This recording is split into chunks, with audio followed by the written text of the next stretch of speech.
आज बीजेपी सरकार गरीबों के घर हटाने में लगी पड़ी है। है ना बोलते ना, आप कहाँ दे दिए? देखो तोड़ दिया, देखो सबूत आपके सामने। अब इनको बोला झुग्गी बना के दे, मकान बना के दे, तोड़ दिए ना, बोले मकान बना के दे हम लोगों को। बीजेपी सरकार का कहना था कि गरीबी को हटाना है, यहाँ तो बीजेपी सरकार गरीब को ही हटाने में लगी पड़ी है। सीएम रेखा मर जाए तो अच्छा है, वो तर जाए तो अच्छा है। जैसे उसने बर्बाद करा वो भी बर्बाद हो जाए तो अच्छा है। 2014 के बाद नरेंद्र मोदी तीसरी बार भारत के प्रधानमंत्री बने, जिसके अंदर उन्होंने काफी बड़े बड़े वादे किए, जैसे कि गरीबों के लिए मदद करेंगे, इंडिया के अंदर बेस्ट डेवलपमेंट लाएंगे, हॉस्पिटल के अंदर बेस्ट फैसिलिटी लाएंगे और तो और यूथ के लिए रोजगार लाएंगे। लेकिन आज वही यूथ उनके लिए नारा लगा रहा है, वोट चोर गद्दी छोड़। आज देश का एक एक बच्चा उसके जबान पे यही है, वोट चोर गद्दी छोड़।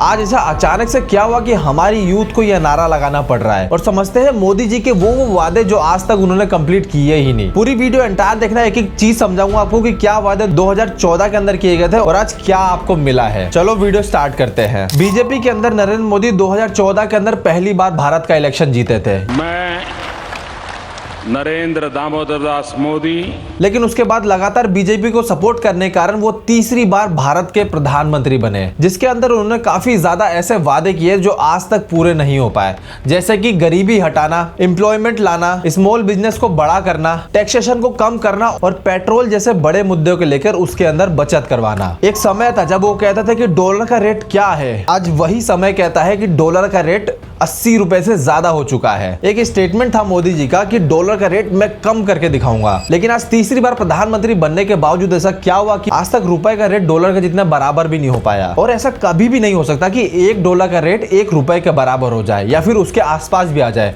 और इसके पीछे बहुत बड़ी वजह है। आप लोगों को अगर जाना है नीचे कमेंट सेक्शन के अंदर कमेंट कर दो, मैं नेक्स्ट वीडियो इसी के ऊपर बना दूंगा। अब जब भी इलेक्शन का समय आता है, मोदी सरकार अपने पिछले कामों को लेकर आगे बढ़ जाती है, जैसे कि पुलवामा अटैक। पिछली बार पुलवामा अटैक इन लोगों के लिए बहुत बड़ा हथियार साबित हुआ वोट पाने के लिए, क्योंकि जितनी भी इंडिया की ऑडियंस थी उन्हें सिर्फ यही दिखता है कि मोदी सरकार ने जो किया वो बिल्कुल सही किया। देखो एज अ भारतीय मुझे बहुत अच्छा लगा कि मोदी सरकार ने बहुत अच्छा डिसीजन लिया, लेकिन मैं तुम्हें फैक्ट एंड फिगर क्लियर कर दूं कि कोई भी मिनिस्टर ये चीज को अपने हाथ में नहीं ले सकता जब तक हमारी देश की सिक्योरिटी उसको अप्रूव ना करे। और इस चीज का फायदा हमारी मोदी सरकार ने बहुत अच्छे से लिया। उसके बाद अब बात आती है राम मंदिर की। देश के अंदर हिंदू मुस्लिम करके राम मंदिर तो बना दिया गया, लेकिन वहीं जहां पे वो राम मंदिर बनाया गया उसके आसपास के लोगों को घर से ही निकाल दिया गया। उनकी जमीन को अवैध बता करके, जो सालों साल से उस जमीन पे रह रहा था, उनकी जमीन को अवैध बताया और उसके बाद उन बेचारों को घर से बाहर निकालना, उन बेचारों की जमीन लेकर के उसके ऊपर मंदिर बनाया। मैं मानता हूं मंदिर बनाना बहुत अच्छा है, हिंदू धर्म को प्रमोट करना चाहिए,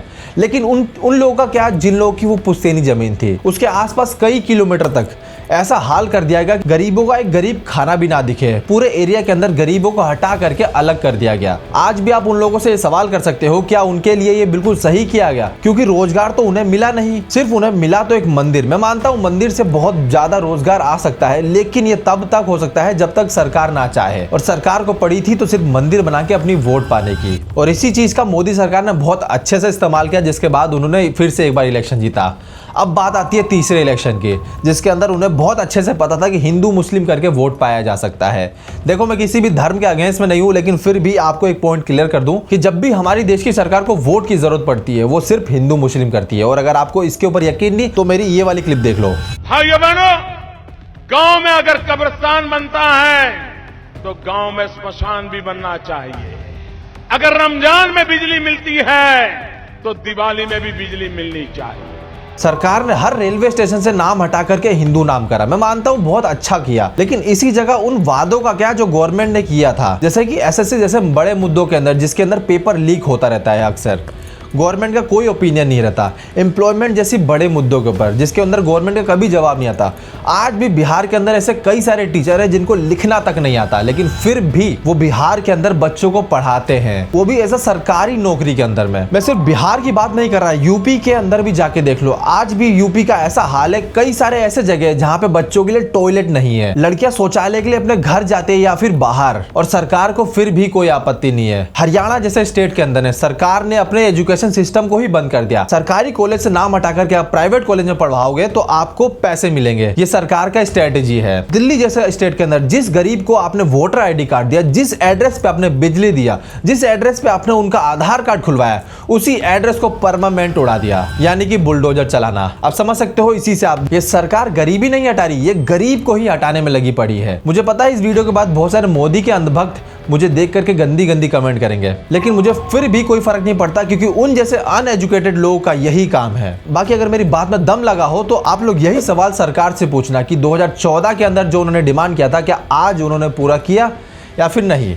क्योंकि मुझे तो नहीं दिखा एजुकेशन के अंदर बहुत ज्यादा इंप्रूवमेंट, मुझे तो नहीं दिखा पेट्रोल के रेट में बहुत कमी। आज राशन वही महंगा चल रहा है, आज पेट्रोल उससे भी महंगा हो चुका है। आज एजुकेशन के नाम पे स्कूल और कोचिंग हमें लूटती है, और अगर ऐसा ही हाल चलते रहा तो आप जैसे और मेरे जैसे लोग रोड पे आ जाएंगे। इससे पहले ऐसा कुछ हो, आप सरकार से सवाल जरूर पूछना। तब तक नीचे कमेंट कर दो, इस वीडियो को उन तक शेयर जो अंधभक्त होके ये सारी चीजें फॉलो करते हैं। वीडियो अच्छी लगी तो सब्सक्राइब कर लेना, ऐसी ही और वीडियोस आपके फीड में आ जाएगी।